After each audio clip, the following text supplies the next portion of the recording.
Welcome to the We Are More podcast. My name is Alyssa. And my name's Bree. We're two sisters passionate about all things faith and feminism. We believe that Jesus trusted, respected, and encouraged women to teach and preach his word. And apparently that's controversial. Get comfy.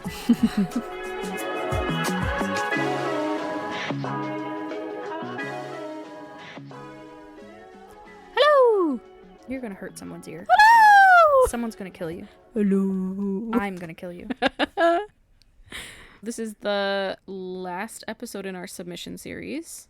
My stomach just made a really weird noise. You just ate, so you can't be hungry. I'm digesting. So the first episode in this series, We went through an article on what this one pastor believed. it was why submission preceded the fall. You got it. There we go. And talked through some of, it was one particular article, but, you know, kind of the main arguments of that side of things. And then last main episode, we talked through why submission in Ephesians means something different than we've been taught. I feel like I say that all the time, and so this is going to be part 3. We're going to talk through another article by, okay, so I've been corrected on her name. Oh. Supposedly it is Marg. I've been told it's Marg. Who told you that? Mom listened to a podcast by Sheila Ray Gregoire. We love her. We do love Shout her. out. And I believe she knows the woman. Or she just mispronounced her name. It's very possible. Who are we to say? Either way. By Marg Mousko. I don't know. Mowczko. Yes. So it's up to interpretation, really. This is the same author that wrote the article that we worked through last week. And she is just so incredibly smart and educated. She's a brilliant Marg. Like, if you have the chance to check out her website, she has just countless articles. Do you think her real name is Margarita? Yeah, I think that's probably I hope it really is. I mean, there's got to be people out there There named are people Margarita. named that. Are there any margaritas listening? Margarita, Are you there? if there's any out there, I will buy you a margarita, and I will also buy myself a margarita. We will go out together and have a margarita. What if they live in, like, Spain? Fly me out there. I need a passport. You do. So anyway, so she did an article, and it is called, let me pull it up. Oh, can I say it? You absolutely can. Kephalē. A male headship in And Paul's letters. and male headship. Let me say that again. Kephalē and male headship in Paul's letters. Let's talk about what male headship means, because not everybody knows what that means, and it sounds kind of inappropriate. It really does. I can't put that in the title. No. Heaven knows. No, we're going to... Although we might get some more views. That's true, but probably from the wrong audience. But we'll be reaching them. And they need us. So basically this phrase is used in Christian circles. This is another really churchy way of saying things. Like, if you play Cards Christians like, it's probably in there. Yeah, probably. If you guys have not tried that game. It's so good. It's Cards Against Humanity, but for people who grew up in the Christian circles. Yeah, and it is so funny. It was made by a bunch of, I think, youth pastors. Maybe. I don't It know. was on Kickstarter a few years ago, and I bought it. And it's like one of the most popular games in our family. Everybody loves it. Fantastic. Grandma does not love it. She thinks it's a little blasphemous. It And is. she might be right. It's a little blasphemous. But anyway, so this very churchy term essentially we've been told, I guess, that it means that men are above women in authority, whether that's in the church or in their marriages. Think like the head of a company or the head of whatever you think, like the boss man. Exactly. So that comes from a couple of different verses in the Bible. Look how quickly we got on track. Are you proud? It's like not even 5 minutes in. Wow. It's because it's 1,000 degrees in here. Yeah, we're meaning business. Yeah, business. We're business ladies. So this phrase pops up twice in the Bible, once in Colossians and once in Ephesians. So I'm going to read that to you. Once is in the household codes. So we've gone over this many times. We'll keep coming back. Ephesians is an exciting book for women. But so it's Ephesians, let's see, 5:23 is where this pops up. And it says, this is the NIV. For the husband is the head of the wife, as Christ is the head of the church, his body, of which he is the Savior. And then it goes on to talk about submission. And then, which, if you missed last week, listen to this one first, and then bounce back. Highly recommend listening to this one first, and then going to the other two. And then it pops up again in Colossians 3. I'm really holding back saying Colossians the way that I want to. I would love if you didn't do that.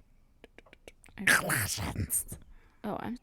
First Corinthians. I'm sorry, I'm in Colossians. Okay, so when I said Colossians earlier, I was wrong. It's in fact in First Corinthians, and I can't read. And I've always said that. So 1 Corinthians 3, it says, "But I want you to realize that the head of every man is Christ, and the head of the woman is man, and the head of Christ is God." Not confusing at all. So that's in 1 Corinthians, and that is kind of the section on covering your head in worship. So it talks about women wearing head coverings when they're worshiping God. So those are the two passages that really reference it. And in modern day, that's why Colossians. Okay. Colossians. I found the Colossians verse, guys. Colossians. So Colossians 1:18. Excuse me, I said that so long ago. I said it's right here at the top. Colossians. Curse you! Bury the platypus. That could be the title of the episode. And in fact, I'll read it. Colossians 1:18. Paul writes, "The Son is the head, Kephalē, of the church body, of which he is the beginning, Archie."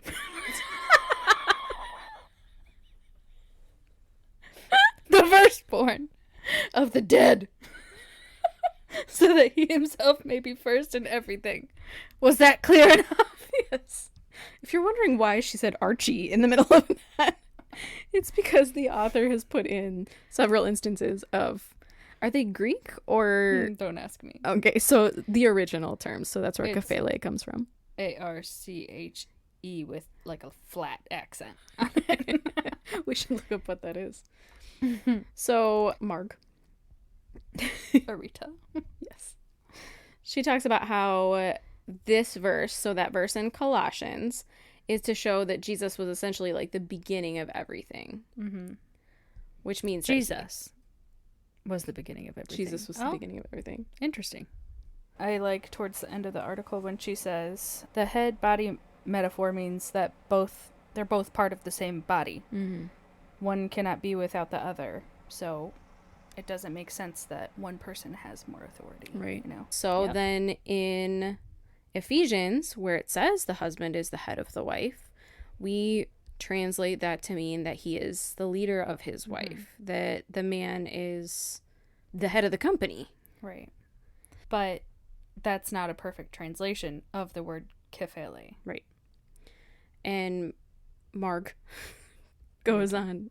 She goes on to talk about how the head body metaphor that Paul uses several times, which, again, because it's not a perfect translation, probably wasn't exactly what he was saying, but what we've translated as the head body metaphor was not something that the early church people would have been familiar with. Like, the word Kephalē wouldn't have meant leader. It wouldn't have meant the head of the company, the head of the church, the head of the... Like, it didn't mean that. But because... I'm assuming it meant more relating to Jesus or God. Well, in Ephesians, it does talk about, the husband specifically. So that's the only place where you see, or that is the place where you see the husband and wife in this metaphor. And so then the question becomes, why? Why is Paul saying that the husband is the Kephalē of the wife if he's not the leader? What did it mean instead? So she says that it has the word Kephalē has a lot of metaphorical meanings, but a person in authority over others probably wouldn't have been one of the options. Mm-hmm. Like if you're doing a little Scantron, authority isn't one of the bubbles. Or if it is, it's the wrong bubble. Do they still do Scantrons? I think they do. I think they do. Mostly they do tests on the computer, though.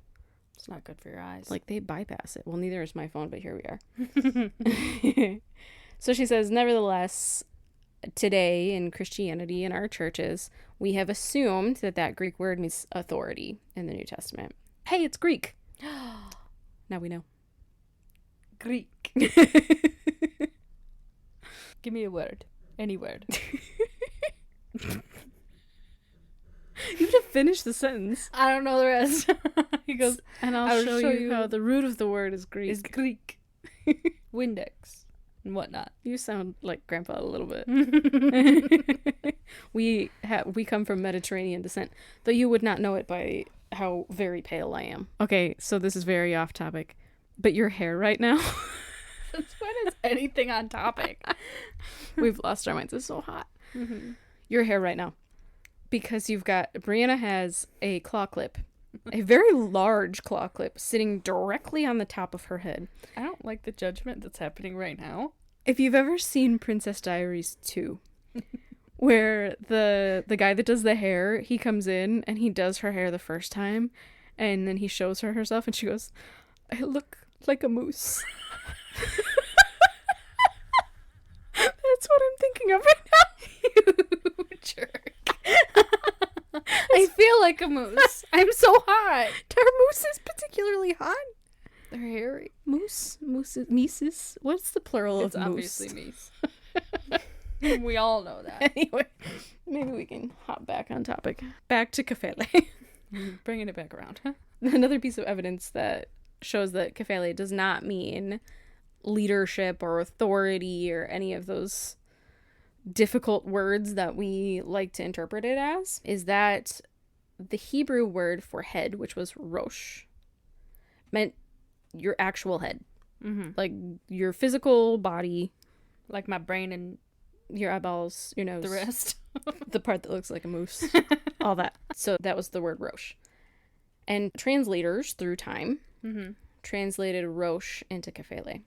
Mm-hmm. So that physical part of your body, they made that into the word Kephalē over time because... It's like a game of telephone. Yeah, there's not a perfect translation for everything. Mm-hmm. We know that from modern day translations. Oh, yeah. Because we know that translations aren't perfect and that over time, a translation of a translation of a translation has lost a lot of the initial meaning. So we have to really go all the way back to the original Greek, which again... No one expects the average person to be able to do. Mm-hmm. No. But your pastors, who tell you that men are in authority over women, have studied this. They went to seminary if you didn't know. At least, probably most of them did. They should have. They should know this. Mm-hmm. They should have studied Greek. It shouldn't take the two of us goofballs on the internet telling you about it. Quoting my big fat Greek wedding. So she says that in Hebrew, like in English, head can also mean leader or ruler. The word rosh, not the word Kephalē. Mm-hmm. The word rosh could mean leader in Hebrew. But in most cases where it did mean ruler or leader, there was a different Greek word used. And that was, say it. Is arshon, I think. I'm going to assume you're wrong. I highly recommend looking this up because I'm butchering. Spell it. Archo with that fun little accent, N. Mm. And that word does mean ruler or leader. Mm-hmm. So the fact that Paul did not use the word arshon and instead used Kephalē. Exactly. Says something. Mm-hmm. It says something about the meaning. Yeah. Paul was very smart. Mm-hmm. He chose his words carefully. And if we were back in first century churches right after Jesus died, I would stink a lot more than I do now. Well, yeah, probably. But also, this would make sense to us because this would just be your natural language. Yeah. You wouldn't think that Kephalē meant leader because it's never meant leader to you before. Mm-hmm. So Paul didn't meant my stinking head. So Paul didn't need to explain it. He didn't need to go through it for these people. It's just that now we're so far removed that we have to do some digging. Yeah. We have to investigate a little bit. I think that's what's so important, too, is, like, not just reading the words off the page. Dig into the deeper meaning. Dig into the historical context. Dig into the why of why you truly believe what you believe. Like, why do we believe that women and men are equal? Because of this. Because of digging and doing research. And that's why we're sharing it with all of you. And I think it makes the Bible so much more real. Like Paul, before digging into this, not just for the podcast, but in my personal research, Paul was a little bit of the bad guy in my world because he has a lot to say about women. And I've said this before, it all seems really mean. He seems like he hates women. But when you dig into it and you look at what words did he actually use? What were his real actions towards women? You look at his relationship with Phoebe. It all makes Paul into a very different person than I thought he was. It turns him into a real person that I could really have a conversation with. The relationship that I had with Paul, and I'm sure it was you too growing up, was going to church and hearing about the verses putting down women that Paul wrote. But like whenever they do a sermon on submission or Mother's Day, whatever, it's always here's what Paul said to put you down. Right. Keep you in your place. Yeah. And I think it's because of translator bias in a lot of ways, because you can look at certain translations that were written with the purpose of making sure women stayed where they were told. But I don't think Paul ever meant that. And I think there's so much evidence throughout the Bible that Paul, like Jesus, was setting women free from these societal expectations. Well, you can tell a lot about a person from their actions. And just like you just said, his relationship with Phoebe or any other woman that he had an interaction with. Prisca is another really good one. Yeah. Respect. Equal respect. Well, he called them his coworkers. He sent them out to do things that today we would not, not we, but the very conservative Christian church would not let women do. Like Phoebe went to the Roman church. She carried the book of Romans to the Roman house churches and she preached it. Girl, preach. Girl, preach. She gave them exactly what Paul wanted, the message that Paul wanted to convey. She didn't just here's a letter, and we did a whole episode where we talked about this, but she didn't do that.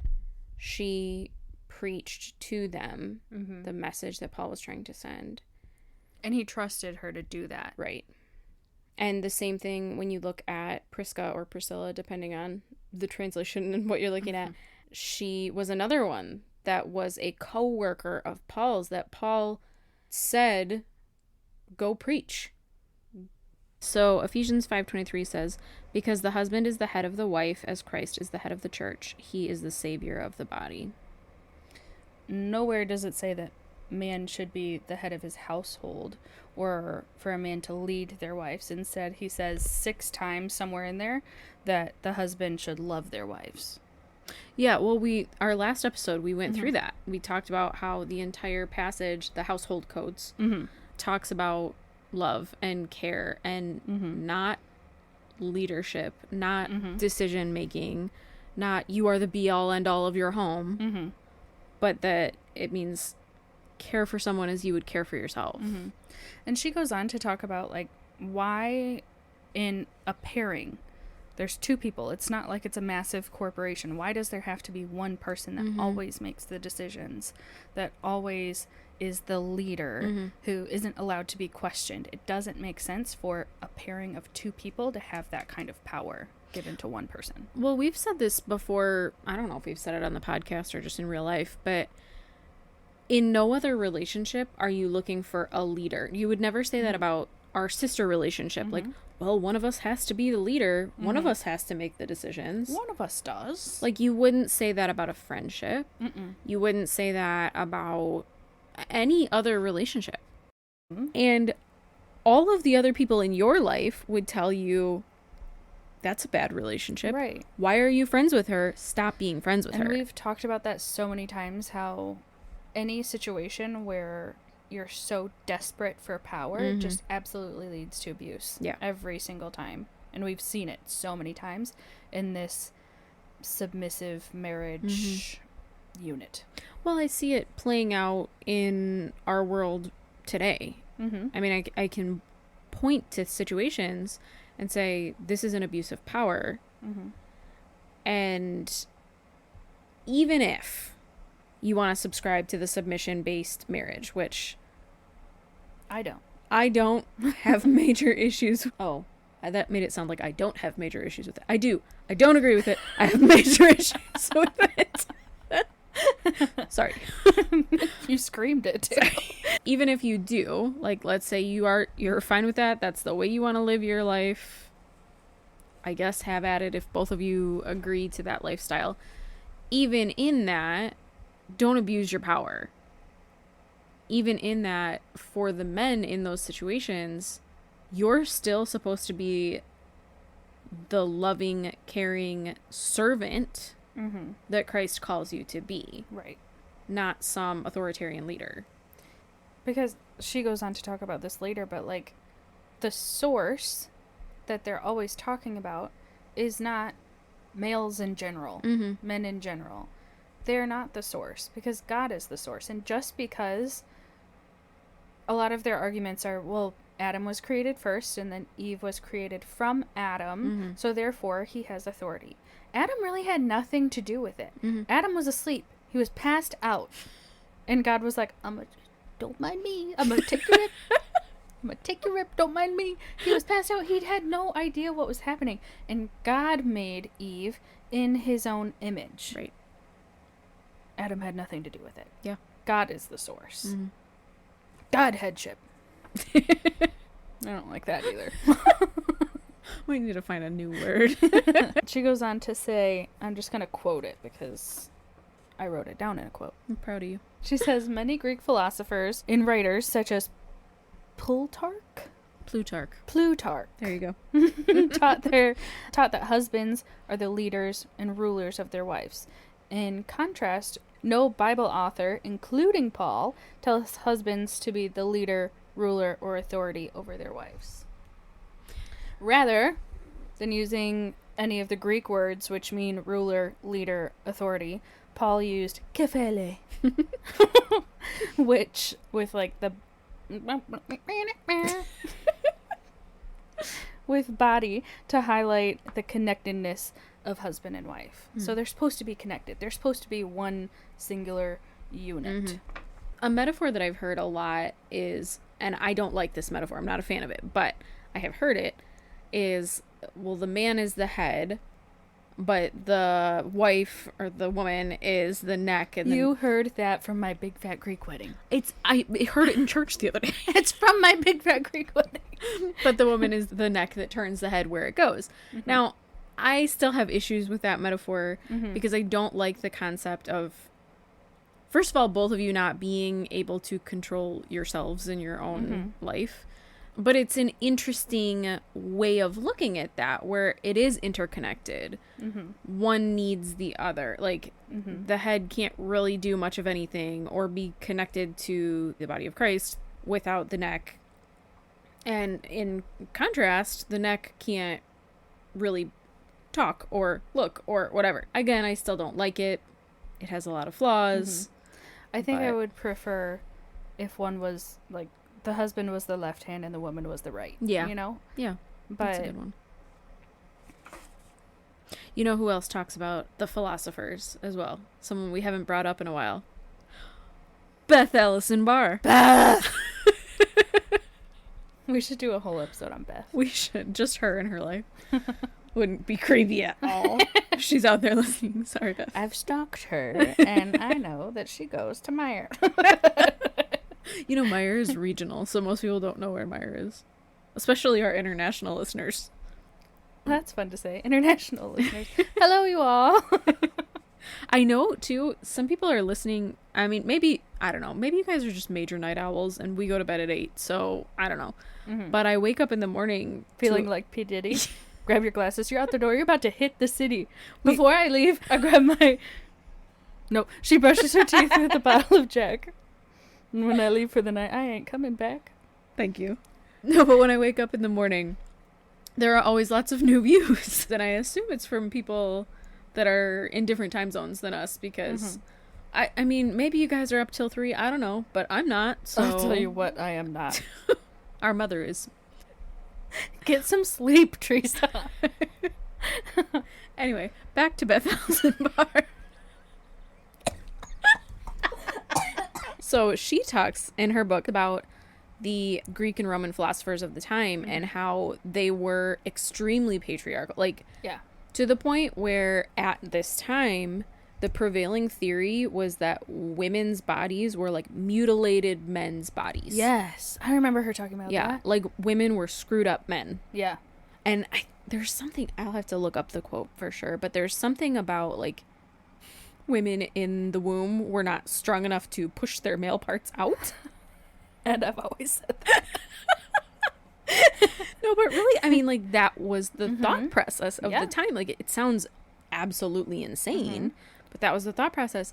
And so Paul, in the way that he words things, in the way that he speaks to men, in the way that he speaks about women, brings them into the conversation, sends them out on ministry missions, trips, I don't know. Yeah. Pilgrimages. He turns that completely on its head and changes things for women. He's not putting them down. He's not putting them in their place. And I will grant you, a lot of things Paul says, because of the way it's been translated, it does sound like Paul's putting women in their place. Yeah.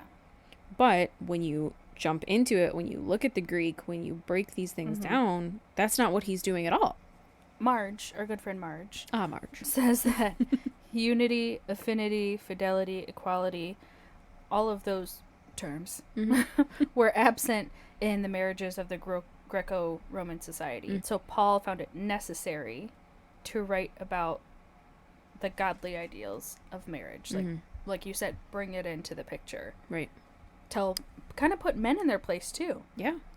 Well, because up until this point, it's easy to look at these marriages where men could divorce their wives at this time for any reason that they felt like. I don't like the way she looked at me. Her pinky toe looks weird.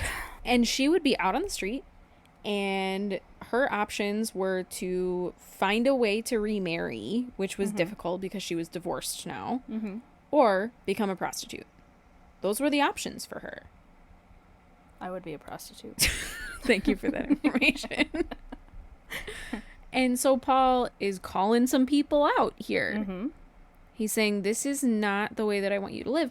And prior to this, they didn't necessarily have that instruction. Yeah. We don't see this mentioned really in the Old Testament. It's not talked about as much by Jesus, which of course we wish it was, but this wasn't Jesus's main mission. His main mission was to show God's love to all people. And Jesus absolutely included women in that. But he didn't necessarily speak directly about marriage in the way that Paul is speaking about marriage here. The only time the word authority, or get ready for this pronunciation, exousia. Spell it. Exousia. Thank you. Exousia. Is used in the New Testament in the context of marriage is in 1 Corinthians 7:4. Do you want to look that up? Sure. So 1 Corinthians 7:4 says, the wife does not have authority over her own body, but yields it to her husband. In the same way, the husband does not have authority over his own body, but yields it to his wife. Marge says that this verse shows that rather than the husband being the authority or decision maker, Paul expects husbands and wives to make decisions mutually together in consent. I think this verse is super interesting too because, and this is a little bit of an offshoot, but male authority so often in conservative Christian churches means women have to submit to sex whenever he says. Mm-hmm. I think it's so interesting. So this chapter 7 here, at least the beginning of it, talks a lot about sex, and don't do it. Don't sing the song. Boys to men, that's all I'll say. All right, thank you. So it talks through a lot of that. And so this was something that I think Sheila Ray Gregoire posted about. Sheila. I know we mention a lot of names. I would really encourage you guys to look up some of these women. So she had posted something about the 3-day rule, which I was not familiar with, I will say. And I obviously grew up in very conservative Christian churches. But we also never talked about sex. That's ever. true. Like, you never talked about it. I was very confused for a very long time. Mom, thanks. So the 3-day rule is essentially that a married couple needs to have some kind of Interaction. thank you, at least every 72 hours. And just, I mean, first of all, give me a verse. I mean, seriously. Yeah. Give me, and even, like... Paul, Jesus, speak up here. Are you saying anything like that? Like, you can't even stretch a verse No. to find that. No. There is nothing that says that whatsoever. But that is supposedly the rule. Mm-hmm. And if the wife doesn't comply with that because the husband has urges, and he just can't possibly control himself, then he's liable to go out and cheat on her or look at porn or whatever it is to fulfill his needs, and it's her fault. Yeah, they put it back on the female and be like, that's on you. Yeah. Rather than looking at the men and being like, control yourselves. Mm-hmm. And this is obviously, like, not exactly the topic that we're talking about today, but I just think this verse throws all of that in the trash. Mm-hmm. You have to completely breeze on by this verse in order to even kind of get to a world where this 72-hour rule or any of those rules apply. Even in the ESV, it says, so I'll read from verse 4. For the wife does not have authority over her own body, but the husband does. Likewise, the husband does not have authority over his own body, but the wife does. If you aren't familiar, the ESV was written, the English Standard Version, was written as a response to the New International Version, the NIV.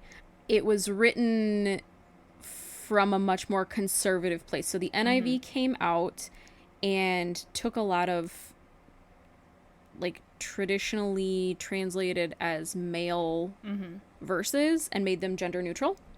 Because that's what they should be translated as. Right. They didn't just do it for fun. They translated They looked at the original transcripts and translated it exactly. that way. So the ESV was written in response to that because a bunch of the Baptist pastors decided that it was gender neutralizing the Bible and that was not okay. So anyway, so that's why we talk about this. If you look at the difference there, and again, this is totally an offshoot, but I think it's an important offshoot. The NIV says the wife does not have authority over her own body, but yields it to her husband, and the husband yields it to the wife, right? Whereas the ESV says the wife does not have authority over her own body, but the husband does. And the husband doesn't have authority over his own body, but the wife does. So I think the important distinction there is that the individual person does have rights in the NIV over their own body, and they choose exactly to allow the other person to also, I don't like have rights or their right, but choose to let that person into an intimate space. As opposed to... Very well said. Thank you. I could have said it a lot worse. I know. As opposed to, I don't have any authority over my body, and I'm going to give it to you, and you're going to give it to me. Because... Or not even give it to the other person, just like, you have it. I don't have authority over my body. I just think that's open to some abuse. So anyway, let's go back to Marge. The two sections that she talks about in this article are 1 Corinthians 11:13 and Ephesians 5:23. So those are the two uses of the head-body metaphor. So 1 Corinthians, she goes into that, and she says, it's not about marriage. Now, we use this segment in weddings all the time, right? We love First Corinthians for that. But it's not about marriage. She says it's about the appearances of men and women who pray and prophesy in Corinthian assemblies. So that's why most English translations use man and woman as opposed to husband and wife in this verse, because they're not talking about husband and wife. Exactly. But we like to take one thing and make it a blanket over everything. So 1 Corinthians 11, let's read from verse 1 here. It says, and this is the CSB, is the translation. It says, imitate me as I also imitate Christ. Now I praise you because you remember me in everything and hold fast to the traditions just as I delivered them to you. Now this is Paul speaking. Paul? The whole time it's Paul speaking. It's Alyssa speaking, not Paul. Shut up. And now this is verse 3. But I want you to know that Christ is the head of every man, and the man is the head of the woman, and God is the head of Christ. Every man who prays or prophesies with something on his head dishonors his head. So she says that in this, again, the Greek word here is Kephalē.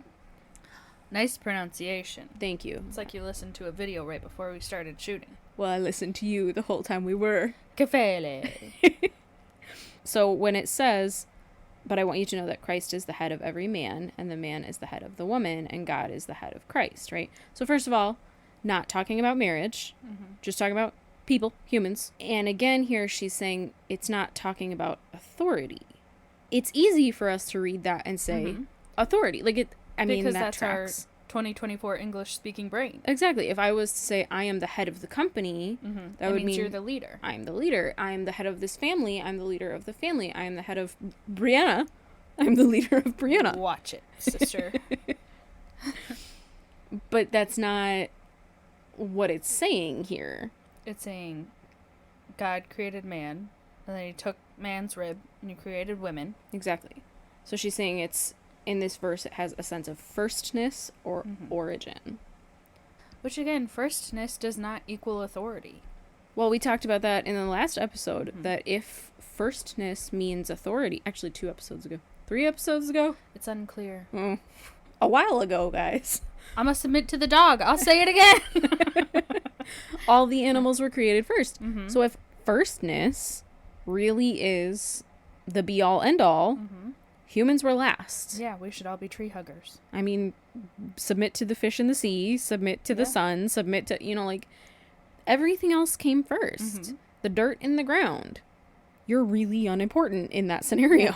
Yeah. So, firstness for early church writers wouldn't have meant leadership. It wouldn't have meant any of that. Additionally, if we're talking about firstness, Christ didn't come first. Christ came last, right? He put himself last, not first. Just saying. Deep. Thank you. That's what I was going for. So then the other verse that she talks about is Ephesians 5:23, right? Now this one is about marriage.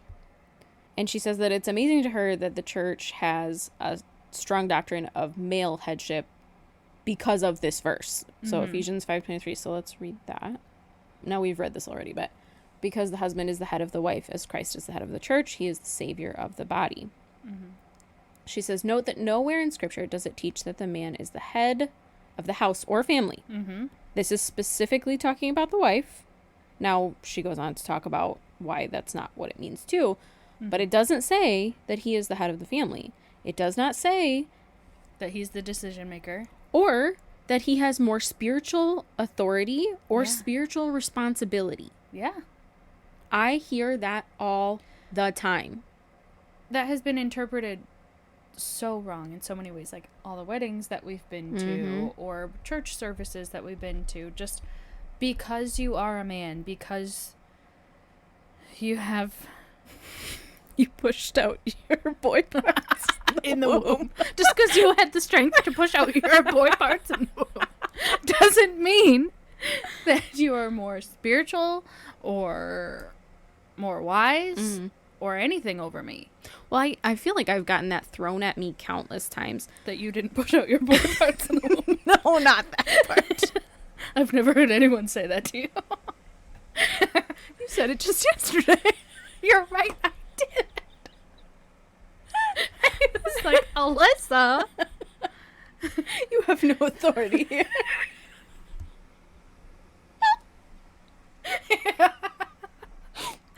Something's gone wrong. Anyway. Maybe they just didn't have the strength to push out their boobies in the womb. They didn't have the strength to suck it back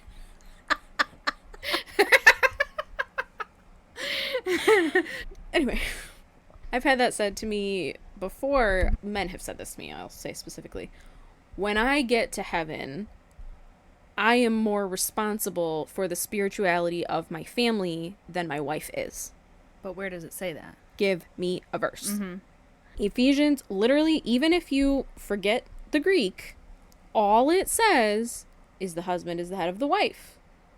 Why does that automatically mean now I have a place of authority in my entire family? And we're not just talking kids, we're talking grandkids, great-grandkids. Like, he's this superior figure. Right.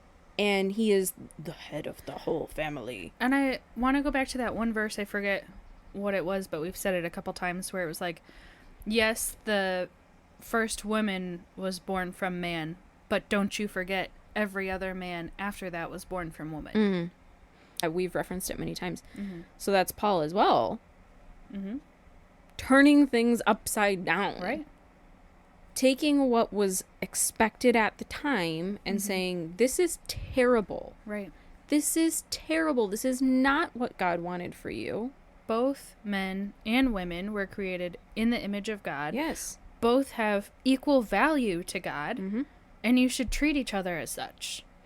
And on top of that, we talk a lot about how this impacts women, because we are women and that is our experience. I am a woman. Hear me roar. We talk about how this impacts women because we're women and that's the experience that we have. But the system as it is now is not beneficial to men either. It seems like it is because total Power and authority. Yeah, sounds great. But practically, as human people, we need interaction. We need support. We need love. All of us, men and women, require that. Now, I've heard many people say that women need love and men need respect, as though the other person doesn't need those things too. Right. Men need love and women need respect. And we need to stop lying to our boys and our men and saying that they're not allowed to have emotions. They're not allowed to want love. They're not allowed to cry. Right. Like, we're just dehumanizing men. If you have to be the leader 100% of the time, when do you get to break down? When do you get to fail? You have to believe that there's so much anxiety and depression if you feel like I have to succeed. I have to be the best at everything I do. And if I fail, I screw over not just me, but my entire family. And God. And God. Well, they say men are way less likely to seek counseling, to seek therapy and talk to someone. In large part because of this toxic masculinity attitude. This is not benefiting anybody. No. When you look at marriages, Christian marriages, sincerely, I have yet to see a submissive marriage that functions in a healthy way. Not ever in my life. And we've been surrounded by them. Left, right, up, down. If this was God's perfect plan, and I feel like we harp on this, but if this was God's perfect plan, why would he make it so hard? Yep.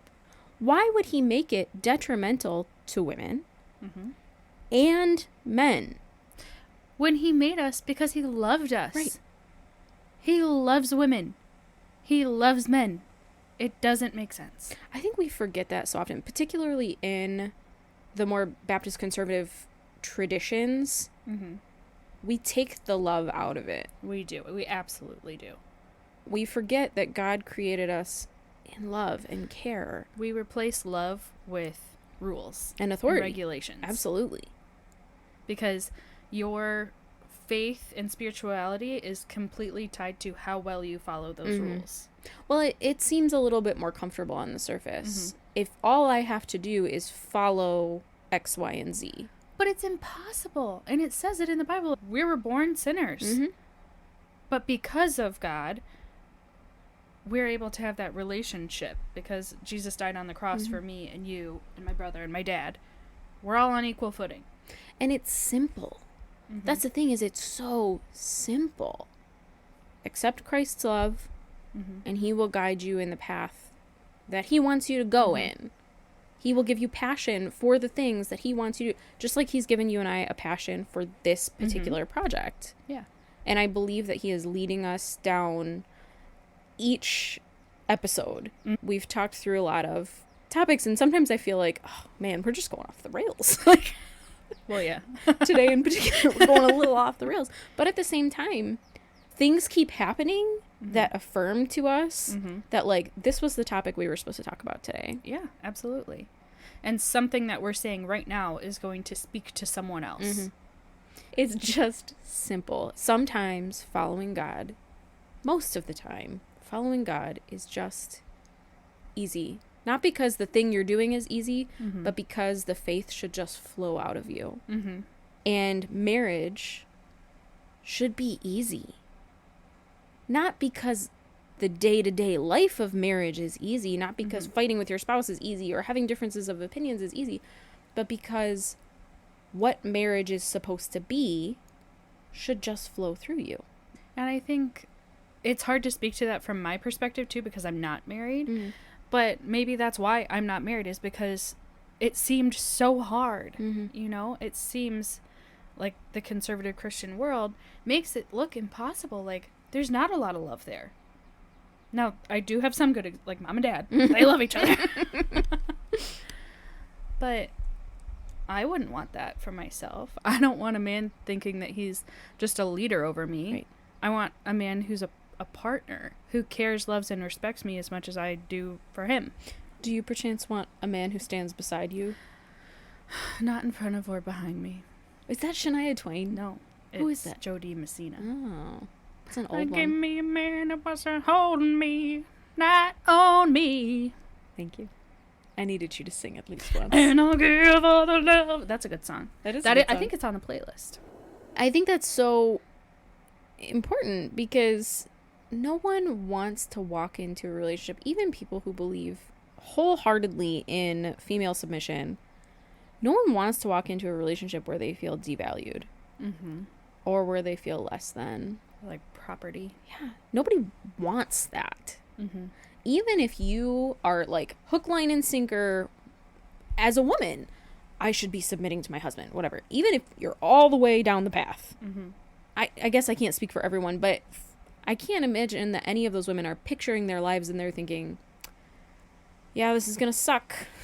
Well, we're obsessed with romance, like rom-coms and romantic movies and books and stuff. Why do you think people are obsessed with that? They're obsessed with the idea of love. Right. And not just authority. And breaking down that word of love, because Paul calls men to love their wives. So let's break down that word of love. To be cherished. It's to be truly adored. I think we simplify it so much by saying, well, you should put this person's needs above your own. You should die for them. You should whatever. But think about not just the act of that, because actions are fairly simple, right? But again, for something to flow through you. Instead of, all right, this is such a drudgery, I'm going to put this person's needs above my own. To cherish that person enough. Of course I'm going to put them above me. For example, Nathan, my husband, every single morning gets up with the kids. It's summertime now. So my daughter's out of school and it's a rough time over here, guys. It's like boredom. We're working through the early summer boredom where we figure out what the schedule for the rest of the summer is going to be. And so the kids get up so early. And I am not a morning person. Okay, I don't talk in the morning. Like, don't interact with me in the morning. I know, I'm the worst. You'd think we would be because we go to bed so early, but no. Have you ever heard I think it was on a meme. It was like, I'm not a night owl or an early bird. I'm an always tired pigeon or something like that. I think I have seen that.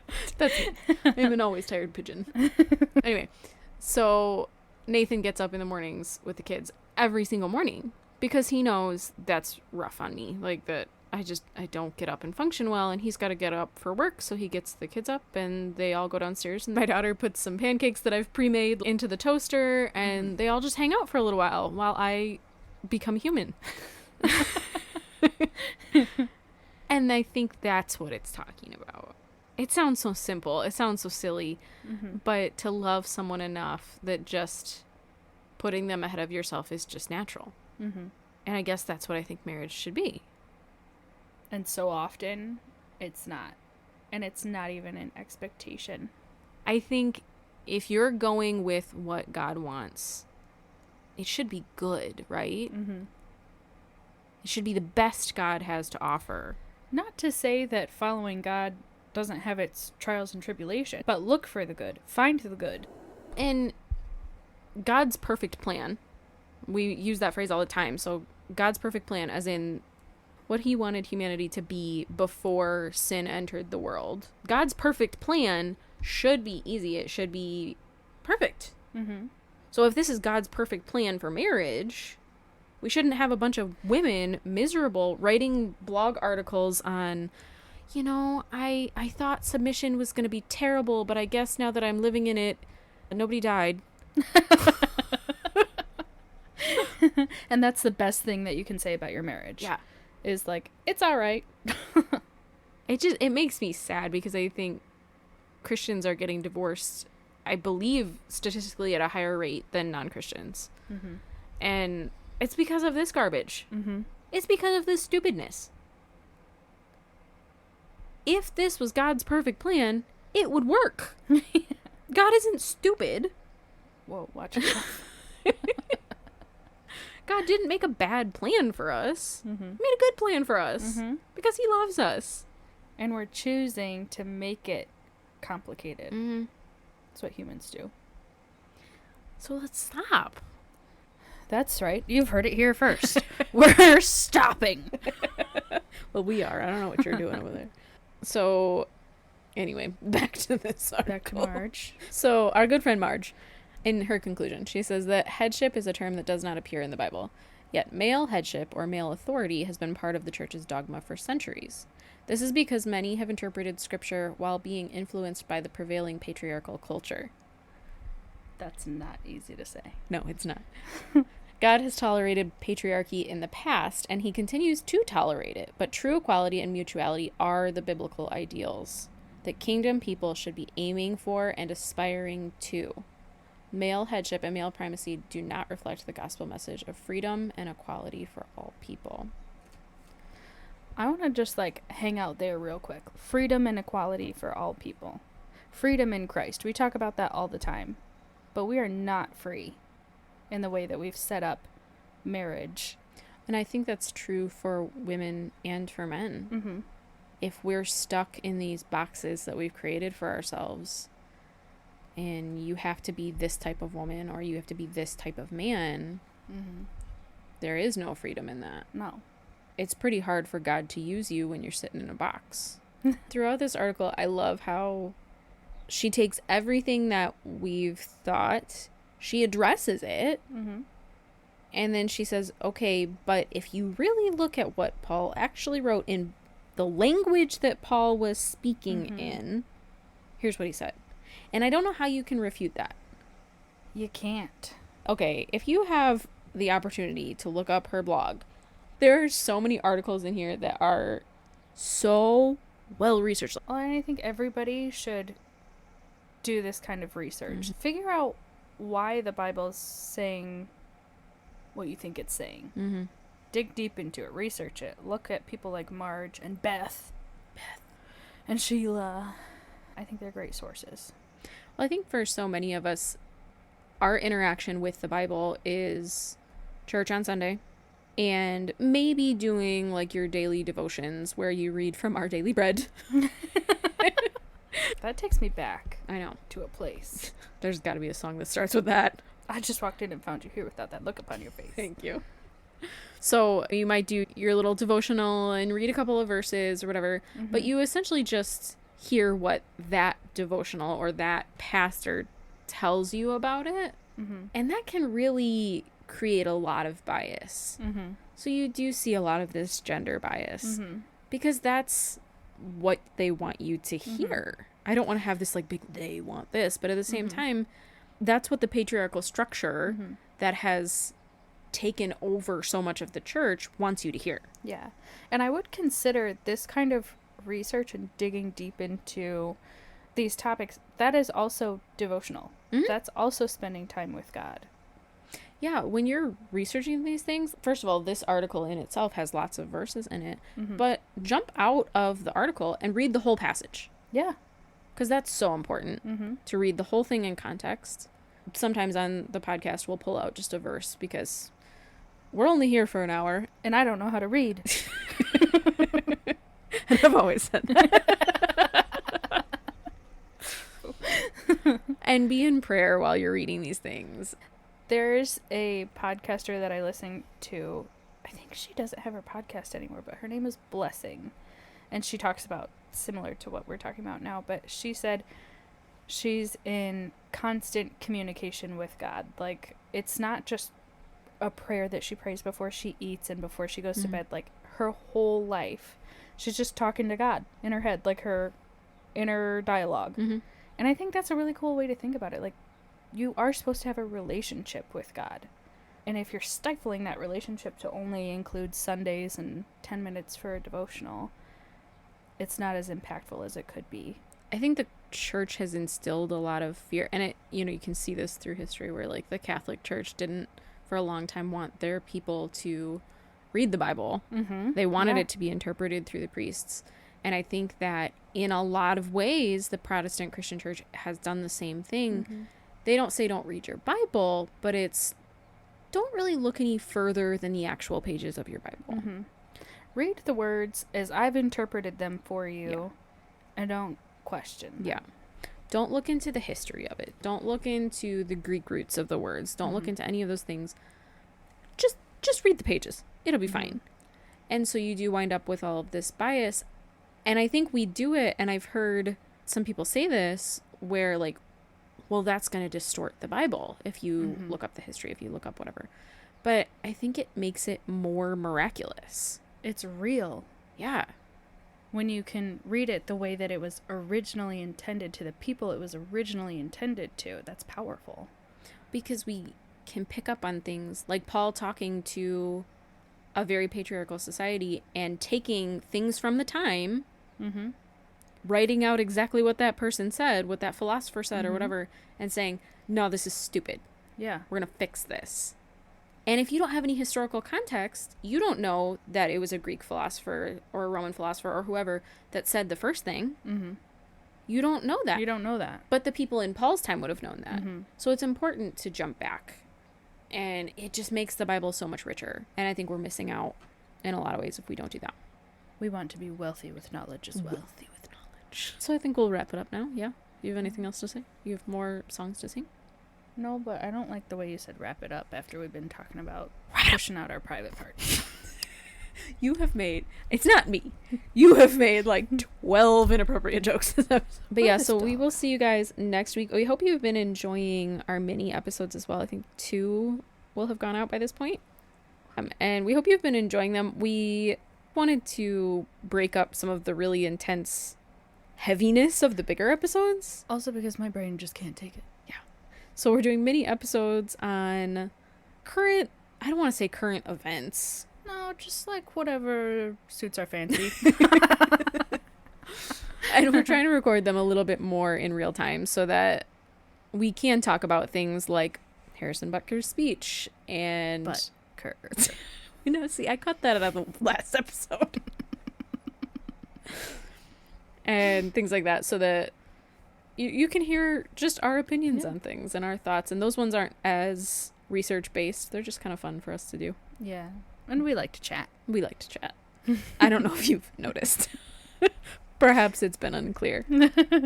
Oh, wait. Well, follow us on Instagram and TikTok. Yeah. Brianna is very funny on TikTok. I'm brilliant. So if you search, it's we.r.more.4. No dot after the 4. I don't know. We.more.r. No, you did that. before we.r.more4. Four. Just, I'm sure if you look up, like, we are more something, it'll pop up. We hashtag we are more a lot. So if you hashtag it, and then we're there. Follow us over there. We're we pretty don't funny. really understand how to work TikTok, but I'm getting there. She's figuring it out quickly. Yes, Sort I'm of. brilliant. She's brilliant. Okay, love you. Bye. Love you. Bye.